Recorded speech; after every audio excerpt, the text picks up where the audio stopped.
د شملې راډیو قدرمنو اورېدونکو سلامونه را دې وکړئ چې جوړ او خوشحاله به وئ. دا د یو ځل بیا د شملې ناول له خپرونې سره ستاسو په درانه خدمت کې یو. دوستانو، تاسو په تېره خپرونه کې واورېدل چې له اجمیر د انوشرما په نوم یوې نجلۍ ته لاس ورچولی و او هغې هم د ده غاړه په لاره وهلې وه او هغه شپه دی کور ته نه و راغلی او ګاونډیان یې ورپسې ګرځېدل چې وروسته راغی او خلکو یوازې یوه پوښتنه ورنه کوله چې غاړه دې ولې پرې شوې ده. دا چې له دې نه وروسته به څه کېږي، آیا خلک به خبرېږي که نه؟ راځئ په دې خپرونه کې واورو.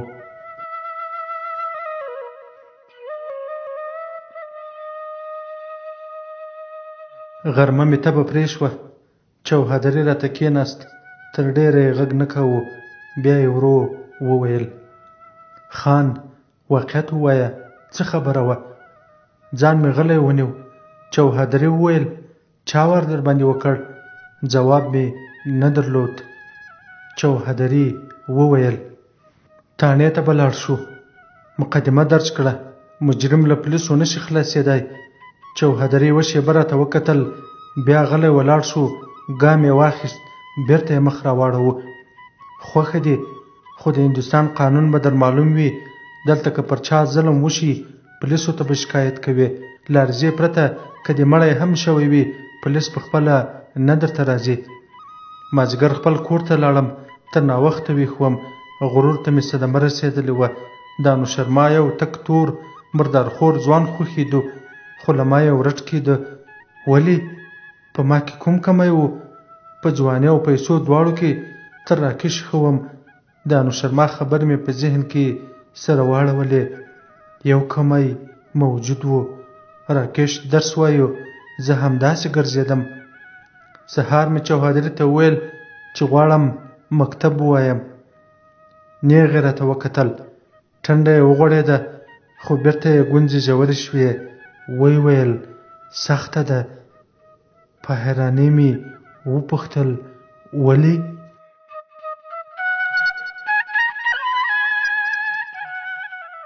هندوستانۍ تذکره نه لرې؟ ومې ویل: 1 لک، 2 لکه، 3 لکه رشوت ورکړه، تذکره راته جوړه کړه. سوړ اسویلی یې وایست. خان، ټول کارونه په پیسو نه کېږي، دلته قانون دی. ټوله ورځ مې د خولې خوند بد و. مازدیګر ربابي ته ورغلم، د تذکرې د اخیستو مې ورته وویل. د ربابي په جواب کې مې تمه پیدا شوه.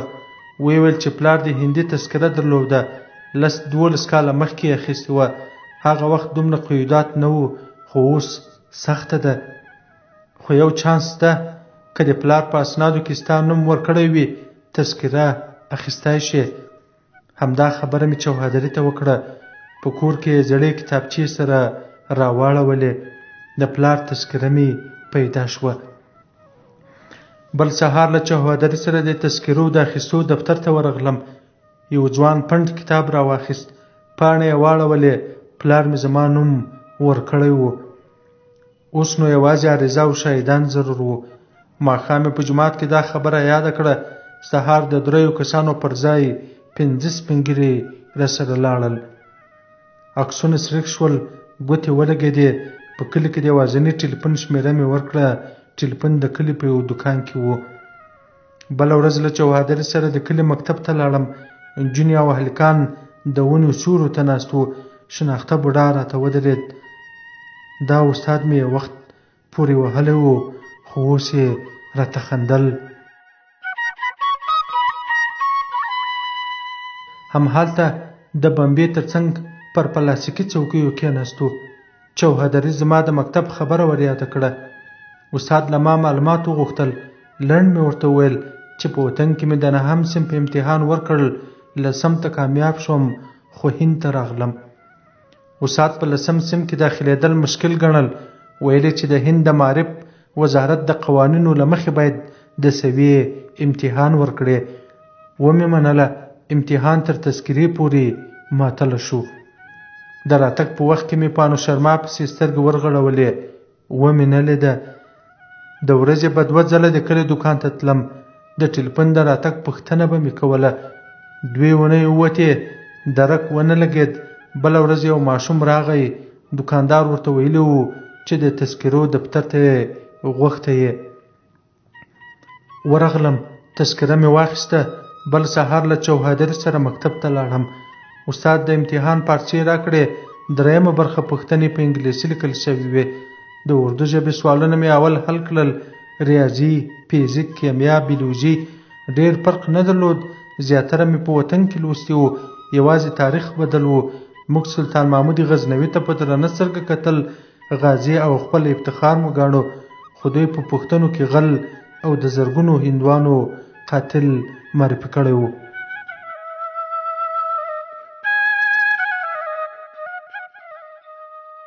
وار په انګلیسي ژبه لیکلو پوښتنو ته ورسېد. له کومو چې مې ماضي معنا اخیستی شوی، ځوابونه مې په اردو کې ورته ولیکل. 1 هفته ووته، مکتب ته یې ور وغوښتم. په ډېرو مضمونونو کې مې نمرې ښې وې، خو په تاریخ او انګلیسي کې پاته وم. یو استاد راغی، لنډ یې راته وویل چې په 1 صنف کې کېناستی شې. نه قانع کېدم. ما نه هم صنف غوښت، خو ده ویل چې دا د مکتب د ادارې پرېکړه ده. مخصوصاً مې د پور کتابچې راواړولې. یوازې یو استاد پور رانه وړی و. له چوهدري سره وغږېدم. د هماغه استاد د تهدید خبره مې ورته وکړه، خو چوهدري راته وویل چې دا هندوستان دی، معارف د زور خبره نه مني. بله ورځ له څو سپین ږیرو سره ورغلم. د مدیر سره مې خبرې وکړې. خپل عمر مې له 9 صنف سره وتاړه. ژمنه مې وکړه چې په انګلیسي به زور راولم. خیر دی، په 9 کې مې کېنوئ. مدیر دا خبره د مکتب عمومي جلسې ته پرېښوده. 3 ورځې وروسته مې چوهدري ورولېږه. 8م صنف ته قانع شوي وو. په لومړي ځل مکتب ته لاړم. معلم د 8م صنف شاګردانو ته معرفي کړم. ټول تر ما کوچني وو، خو یو هم ونه خندل. په تفریح کې مې انوشرما ولیده.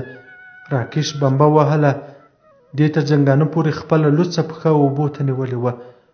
ما ته یې راپام شول. منډه یې واخیسته. اولې ورځې سختې وې، خو وروسته عادي شوم. زه په خپل وطن کې تکړه وم. درسونه مې ښه زده کېدل. په صنف کې به مې یوازې تر 1 نفر ټیټې نمرې وړې. دلته هم ډېر مضمونونه تکراري راته ایسېدل. د استاد پوښتنې ته به لومړی ما لاس پورته کوو. په کور کې مې هم معلم ونیو. د ورځې به 2 ساعته انګلیسي راښووه. کله کله به مې انوشرما لیده. ما ته به یې نه کتل، خو له راکش سره به یې خندل. یوه ورځ مې تره راغی. له خولې یې لاس واخیست. مکتب یې له کاروبار سره جوړ نه لیدو. خبرې مې ورسره وکړې، خو قانع نه شو. خپه لاړ. وخت ووت. د مور پته راغله. په ژړا کې یې وطن ته ورغوښتی وم. بله هفته ما پته ورته ډکه کړه. اوږد ورته وغږېدم. درسونه مې یاد کړل. د کاروبار پرېښودل مې تاواني وګڼل. ومې ویل چې درځم، خو اوس نه. 9 ته 2م نمره کامیاب شوم. خو د نوي صنف په لومړیو کې مې له درسه لاس واخیست. استاد به تختې ته ولاړ و، خو ما به انوشرما ته کتل. هغه په بیل صنف کې وه. یوازې یوې ونې سره بیل کړي وو. آن په کور کې به هم تر نیمو شپو ویښ وم. انوشرما مې له ذهنه نه وته. په صنفي امتحانو کې مې نمرې کمې شوې. ادارې ته یې ور وغوښتم. رایاده یې کړه چې که سمې نمرې وانخلې، بېرته به په 8م کې کېنې. خو زما پام په بله خوا و. مین وم، کلک مین. نه مې ډوډۍ خوړه، نه مې خوب درلود، نه آرام. 2 ځله مې له انوشرما بخښنه وغوښته. په خوله نه شوه. ما ته یې نه کتل. وېرېدله. کرکه یې رانه کوله. زه به سهار وخته د باندې پر کټ ناست وم. انوشرما به له راکش سره تېره شوه. تر مکتبه به پسې تلم. غرمه مې هم همدا حال و.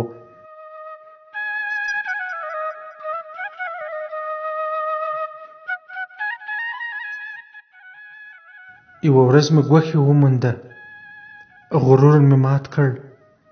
ورته ومې ژړل.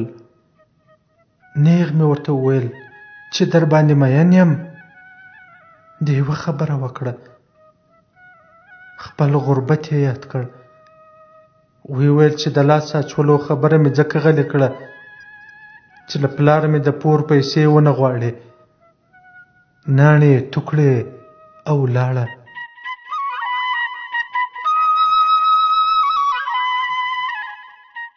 په خوب او ویښه کې مې انوشرما لیده.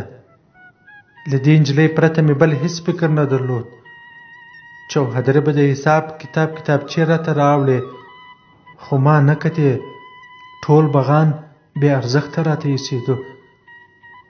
زوړ ربابي 2 ځله را یاده کړه چې هغه پخوانی سپینوالی دې نه دی در پاته. رنګ دې ژیړ دی، ډاکټر ته ورشه. خو ما یې خبره ونه منله. بله ورځ له لارې را وګرځېد. وار له واره یې راته وویل مین یې؟ نیغ مې ورته وکتل. بېرته مې سر وځړېد. بډای اوس شېبه غلی و. بیا مې تر څنګ کېناست. ورو یې وویل سترګې دې سرې دي. پر اوږه یې لاس را کېښود. وی ویل اوښکې له هېچا سره خوند نه کوي. غلی وم. بوډا وخندل. ما ته وګوره، ځواني مې ښه وه. پر یوې نجلۍ مین شوم. مخامخ مې ورته وویل بده یې وګڼله. فکر مې وکړ نجونې ډېرې وې. ترې تېر شوم. بله مې خوښه کړه. راته ویې خندل. بس واده مې ورسره وکړ. یو دم یې جدي څېره ونیوله. وی ویل د خوا سیاري مه کوه. یو ځل ورته ووایه که خپله درته راغله ښه ده، که نه هېره یې کړه. د بوډا خبره مې ومنله. نپلونو ته مې زور ورکړ. له خدایه مې د دې هندوګۍ هېرول غوښتل. خو کیسه برعکس راخته. انوشرما به له هرې دعا وروسته را باندې ګرانېدله. نه کېدو. لیونی وم، لیونی. یوه غرمه له مکتبه راتلم. انوشرما او راکش مخکې وو. نرۍ لاره د ګنیو د 2 پټیو په منځ کې تېره وه. انوشرما څو ځله مخ را واړاوه. یو ځل ودرېده. ما ته یې وکتل. راکش یې پر خپله سینه پورې ولګاوه. د هغه له تکو تورو شونډو یې اوږده خوله واخیسته. زړه مې اور واخیست. ورغلم. راکش مې پورې واهه. ولوېد. بېرته را پورته شو. تر ګریوانه یې ټینګ ونیولم. غوږ ته مې سوک ورکړ. پر ولاړو ګنیو ورغی. پر ټټر یې کېناستم. یو دم مې پر ککرۍ کې څړکه شوه. ولوېدم. پر سترګو مې زور راوست. نه رڼېدې. بیا مې په سخته چولې پکې راوستې. انوشرما په لاس کې غټه ډبره نیولې وه. را مخته شوه. تیږه یې بیا پورته کړه، خو راکش تر مټ ونیوه. انوشرما چیغه کړه سپیه ته څوک یې؟ راکش مې مینه ده. تر تا د راکش بوټونه را باندې ګران دي. یو وخت مې مخ تود شو. ور ومې کتل. میښه وه. د غټو سپږمو ساه یې زما پر مخ لګېدله. وخوځېدم. میښه وترهېده. سر مې درد وکړ. لاس مې وروړ. ککرۍ مې ونیوه. سیند ته لاړم. د مکتب له جامو سره اوبو ته ولوېدم. تر ډېره په اوبو کې پروت وم. بیا وچې ته وختم. د کتابونو بکسه مې سیند ته ور واچوله. څو ثانیې د اوبو پر سر ولاړه وه. بیا ډوبه شوه. هیلې مې ورسره ډوبې شوې. کور ته لاړم. ځمکې ځای نه راکوو. د پور کتابچه مې راواخیسته. د انوشرما پلار 14,000 اویا کلدارې پوره وړی و. څه کم 3,000 ګټه ور باندې راتله. همهغه ساعت مې راوغوښت. منج راغی. زما یوې خبرې له خندا وازه خوله ور ټوله کړه. ټولې پیسې مې وغوښتې. همدا وخت، همدا شېبه. سړي په حیرانۍ راته کتل. تر ډېره غلی و. خیرن لونګ یې لړزېده. وروسته یو دم کېناست. غږ یې نه کوو. ورته ومې ویل چې ستړی یم، ویده کېږم. خو سړی له ځایه نه پورته کېدو. بلې کوټې ته لاړم. ښه شېبه وروسته دروازه وټکېده. چوهدري و. زما تر څنګ پر کټ کېناست. سر یې وځړېد. ومې ویل پوهېږم چې ولې راغلی. نه یې منم. چوهدري په خواره خوله وویل خان. ومې ویل د منوج له پوره کال وتلی، 10 ورځې هم اوښتې دي. زړه مې تر اوسه مې پور ورکاوه، له دې هېڅ یې نه ورکوم. پیسې او ګټه یې باید همدا نن راوړي. خو منوج د بېګا نه لري. دومره پیسې به له کومه؟ دا نو په ما پورې اړه نه لري. چوهدري بلې خبرې ته خوله جوړوله، خو ما د کوټې دروازه ورته خلاصه کړه. ومې ویل ستړی یم. غلی له کوټې ووت. د وره له چولې مې د باندې وکتل. منوج په خاورو کې ناست و. په یوه ډکي یې لیکې ایستلې. ماخوستن مې ډوډۍ وخوړه چې چوهدري راغی. 1 میاشت وخت یې وغوښت. خو ما د 3 ورځو ورته وویل. 3 ورځې وروسته یا پیسې او یا هم پولیسو ته عریضه. سر مې خلاص و. بانګونو هم سود کاوه. پوهېدم چې منوج به زما عریضې ته زړه ښه نه کړي. سهار د ونې سیوري ته کېناستم. د مکتب د شاګردانو څو ډلې تېرې شوې. نه مې راکش ولید او نه هم انوشرما. بېرته کوټې ته ننوتم. د ټوخي غږ راغی. سر مې تر وړې کړکۍ وایست. ربابي ولاړ و. ورغلم. دواړه پر کټ کېناستو.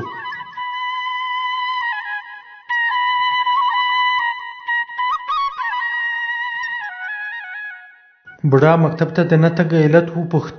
لنډ مې ورته وویل چې نور نه ځم. بوډا په حیرانۍ راته وکتل. بیا یې د نصیحت ژبه راواخیسته. خپلې ستړې یې یادې کړې چې په څومره بې وسۍ کې یې په خپل زوی مکتب ووایو. پوهنتون ته لاړ. له لندنه یې تخصص راوړ. بوډا د تعلیم د اهمیت په اړه ډېرې خبرې وکړې. په خپله مخه لاړ. غرمه د انوشرما مور راغله. پښو ته راولوېده. خو ما پور غوښت. 3یم سهار منوج راغی. پیسې یې راکړې. یوه خبره یې هم ونه کړه.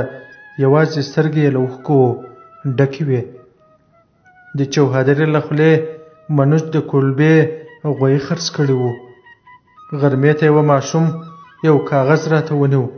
د مکتب د ادارې لخوا و. د غیر حاضرۍ یادونه یې کړې وه. کاغذ مې وژدویو. تو مې کړ. 1 هفته ووته. انوشرما مې ونه لیده.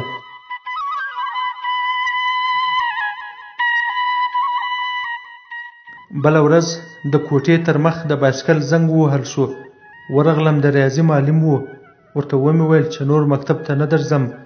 1/2 ساعت وروسته ربابي بوډا راته کېناست. خبرې یې تکراري وې. د درس په اهمیت غږېدو. ماسپښین د چوهدري نواز مور راغله. لکړه یې دیوال ته ودروله. په لومړي ځل یې سپک کړم. قسم یې یاد کړ چې تر څو مکتب ته نه یې تللی وږې به ګرځم. دا بوډۍ راباندې ګرانه وه. ومې منله. بل سهار مکتب ته لاړم. مدیر ور وغوښتم. ناروغي مې بانه کړه. خو مدیر د ډاکټر سند غوښت. سند نه و. 10 ورځې غیر حاضر وم. د مکتب کتابخانې ته ورغلم. اول ځل کتابونه یې بې پیسو راکړي وو. خو 2یم ځل مې د هر کتاب پیسې جلا جلا ور وګڼلې. سیم ته ورغلم. ټولګیوال راباندې راټول شول. د غیر حاضري پوښتنه یې کوله. ورته ومې ویل چې ناروغ وم.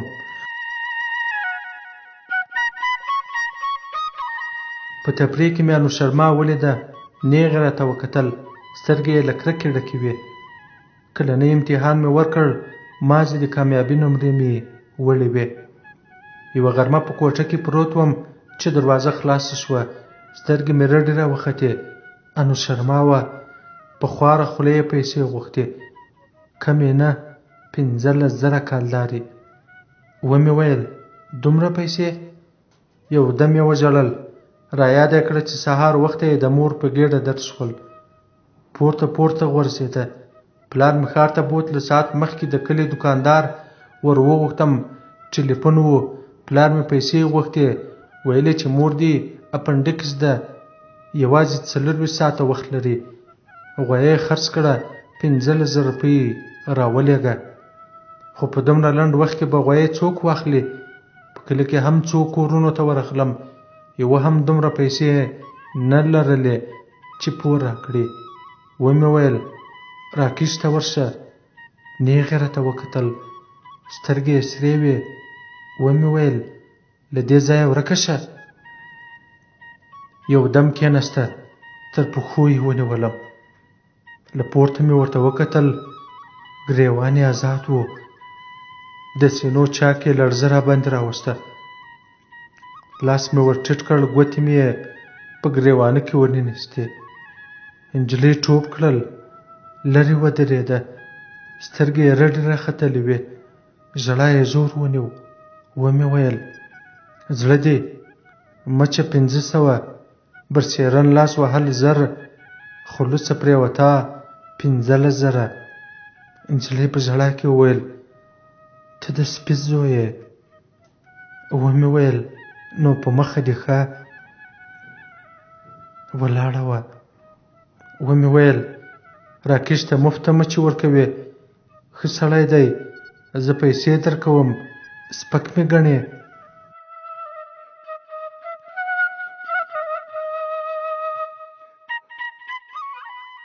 سر یې وځړېد. په غریو کې وویل راکش را باندې ګران دی، مینه سره لرو. ومې ویل په ما هم ګرانه یې. پزه یې کش کړه. خو ته نه یې را باندې ګران، نو له دې ځایه ورکه شه. ژړا یې له سره ژوندۍ شوه. خیر دی، مور مې مري، یوازې یوه ورځ پور راکه، غویی به خرڅ کړو، پیسې به دې راوړم. ټلویزیون مې ولګاوه. نجلۍ اوس شېبه غلې ولاړه وه، بیا را مخکې شوه. لاسونه مې ترې تاو کړل. په غریو کې وویل اوس نه، پلار ته باید عاجله پیسې ور ولېږم، بېګا راځم. ومې ویل دروغ وایې، په بګوان قسم خورم. له شونډو مې کلکه مچه واخیسته. سیف مې خلاص کړ. پوره 15,000 مې ور وګڼلې. ټوله ورځ نارامه وم. په ذهن کې مې ګډوډې پوښتنې راګرځېدلې. کله به مې ځان ملامت کړ چې د یو چا له مجبوریته بده استفاده کوم، خو بیا به مې په زړه کې راتېره شوه چې هسې هم له راکش سره جوړه ده، یو ځل دې بیا تا هم رغړولې وي. ماخوستن تر اوبو ووتم. بیا مې د باندې ګروپ مړ کړ. کوټې ته لاړم. پر کټ مې 2 بالښته کېښودل. پرېوتم. زړه مې دربېدو. وخت ووت، خو انوشرما نه راغله. ګروپ مې مړ کړ، خو د درسي د بوډا د کوټې پر سر د بل ګروپ کمزوري رڼا رالوېدله. تمه مې وخته. په سپینه زیرپراني کې پرېوتم. سترګې مې پټې کړې. یو وخت مې د دروازې غنجی واورېد. ور ومې کتل. انوشرما وه. نجلۍ راته ودرېده. په خپله یې له اوږو کمیس وښویاوه. په بیړه مې تر مټ ونیوه. راړنګه مې کړه. د هغې پر خوله مې شونډې کېښودې. شونډې یې سړې وې. خوله مې غاړې ته وروړه. لوڅو اوږو ته یې ورسېدم. خپل نفسونه مې په خپله اورېدل. په ستړې ساه مې وویل ووایه چې له راکشه کرکه لرې. نجلۍ غلې وه. پر اوږه مې کلکه خوله ور ولګوله. خپله خبره مې بیا تکرار کړه. ووایه چې له راکشه کرکه لرې. انوشرما په خوبولي غږ وویل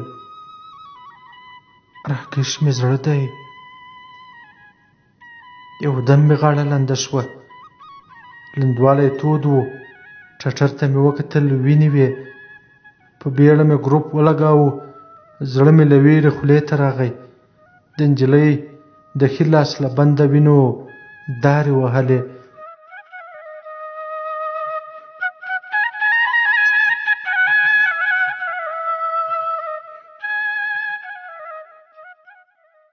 د شملې راډیو قدرمنو اورېدونکو، دا چې له دې نه وروسته به څه کېږي دا به په بله خپرونه کې واورو.